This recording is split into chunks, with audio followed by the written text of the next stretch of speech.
রিচা ঘোষ বিশ্বকাপের মঞ্চে 34 রান করেছিল ফাইনালে, এবং সেই 34 রান করার জন্য আমাদের পশ্চিমবঙ্গের মুখ্যমন্ত্রী মমতা বন্দ্যোপাধ্যায় তাকে 34 লক্ষ টাকার চেক দিল।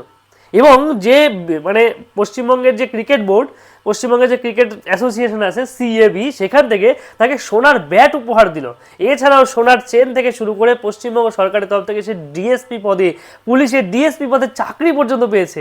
সত্যি রিচা, তুমি আজকে শুধুমাত্র ভারতবর্ষের গর্ব না, আমাদের পশ্চিমবঙ্গের গর্ব তথা সমগ্র ভারতবাসীর কাছে গর্ব, এবং একজন মেয়ে হিসাবে প্রত্যেকটি মেয়ের কাছে তুমি একজন অনুপ্রেরণা। রিচা, তুমি আমাদের পশ্চিমবঙ্গের সমস্ত মেয়েদের কাছে অনুপ্রেরণা। আচ্ছা, তোমাকে দেখে অনেক মেয়েরা শিখবে যে না, একটা মেয়ে হয়েও খেলা যায়, একটা মেয়ে হয়েও পড়াশোনার বাইরেও নিজের লাইফটাকে গড়া যায়। সত্যি তুমি আজকে আমাদের সকলের কাছে গর্বের বিষয় হয়ে উঠেছো, এবং যে সম্মান তুমি আজকে পশ্চিমবঙ্গ সরকারের কাছ থেকে পেলে, যে সম্মান তুমি ক্রিকেট থেকে পেলে, যে সম্মান তুমি ভারতবাসীর কাছ থেকে পেলে, সে সম্মান সত্যি অত্যন্ত গর্বের। এবং তোমাকে দেখে আমাদের প্রত্যেকটি ঘর থেকে এরকম হাজার হাজার রিচা বেরিয়ে আসুক, হাজার হাজার ঝুলন গোস্বামী বেরিয়ে আসুক, হাজার হাজার হরমনপ্রীত কৌর বেরিয়ে আসুক।